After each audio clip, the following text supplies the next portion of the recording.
2024 সালে ছাত্র জনতার আন্দোলনে দেশের রাজনৈতিক পরিস্থিতি উত্তপ্ত হয়ে উঠলে সারা দেশে ট্রেন চলাচল বন্ধ করে দেয় তৎকালীন আওয়ামী লীগ সরকার। একই সঙ্গে বন্ধ হয় বাংলাদেশ ভারত রেল যোগাযোগ ব্যবস্থা।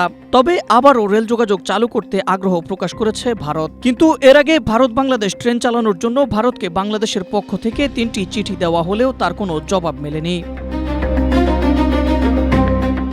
জানা যায়, বাংলাদেশিদের জন্য ভারতীয় ভিসা চালু করার পর ভারত বাংলাদেশ ট্রেন চালু করা নিয়ে তোড়জোড় শুরু করেছে ভারত। তবে বাংলাদেশের পক্ষ থেকে বলা হয়েছে, শুধু মৌখিক আগ্রহের ভিত্তিতে নয়, আনুষ্ঠানিক কূটনৈতিক প্রক্রিয়া সম্পন্ন হলেই পরবর্তী পদক্ষেপ নেওয়া হবে। দৈনিক আগামীর সময়ের এক প্রতিবেদনে এসব তথ্য তুলে ধরা হয়েছে।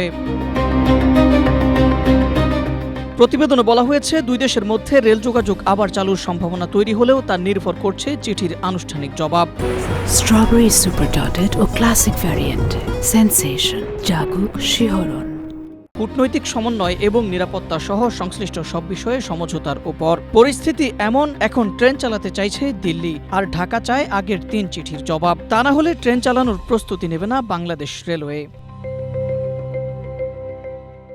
এসব নিয়ে ভারতের সংশ্লিষ্ট কর্তৃপক্ষের আনুষ্ঠানিক বক্তব্য মেলেনি। তবে নাম প্রকাশ না করার শর্তে ভারতীয় রেলওয়ে বোর্ডের এক কর্মকর্তা দৈনিকটিকে বলেন, আপাতত কোনো কিছু খোলাসা না করতে মন্ত্রণালয়ের নির্দেশ আছে, তবে তাদেরকে ট্রেন চালানোর সব প্রস্তুতি নিয়ে রাখতে বলা হয়েছে। সে অনুযায়ী প্রস্তুতি নেওয়া হচ্ছে। বাংলাদেশ রেলওয়ে ট্রাফিক বিভাগের ইন্টারচেঞ্জ শাখার উপপরিচালক মোহাম্মদ খায়রুল কবির বলেছিলেন, শীর্ষ পর্যায় থেকে সিদ্ধান্ত না আসা পর্যন্ত কিছুই বলতে পারবো না।